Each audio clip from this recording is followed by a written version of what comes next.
cette partie de ce chapitre, nous allons parler du théorème de Pythagore. Tout d'abord, un petit peu d'histoire sur Pythagore.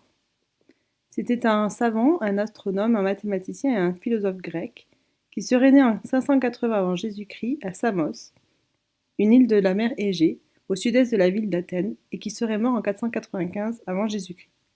Pythagore ne nous laisse aucun écrit, et de ce fait, nous ne savons pas grand-chose de ses travaux et de sa vie. Le théorème de Pythagore n'est en fait pas une découverte de Pythagore. Il était déjà connu sur des cas particuliers par les Chinois et les Babyloniens 1000 ans avant lui.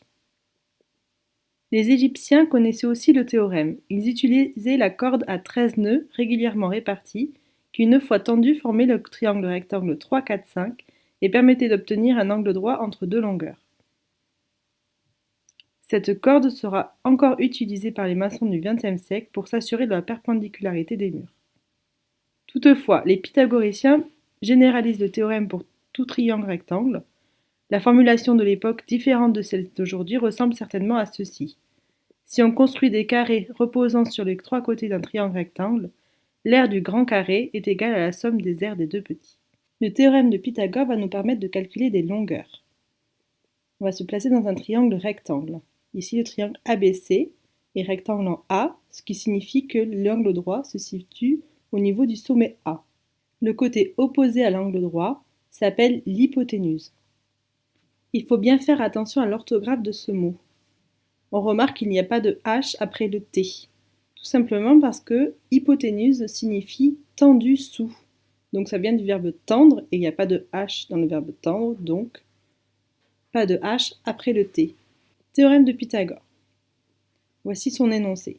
Si un triangle est rectangle, alors le carré de la longueur de son hypoténuse est égal à la somme des carrés des longueurs des deux autres côtés. Exemple. Voici un triangle ABC, rectangle en A, tel que AB égale 4, AC égale 3, et on cherche la longueur BC. Le triangle ABC est rectangle en A, donc on peut appliquer le théorème de Pythagore. Donc on repère l'hypoténuse qui est BC, donc BC au carré, est donc égal à la somme des carrés des deux autres côtés. Donc AB au carré plus AC au carré. BC au carré est donc égal à 4 au carré plus 3 au carré.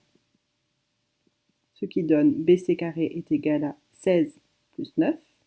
Donc BC au carré est égal à 25. Et si BC au carré est égal à 25, on sait que ça signifie que BC est égal à racine carrée de 25, c'est-à-dire à 5.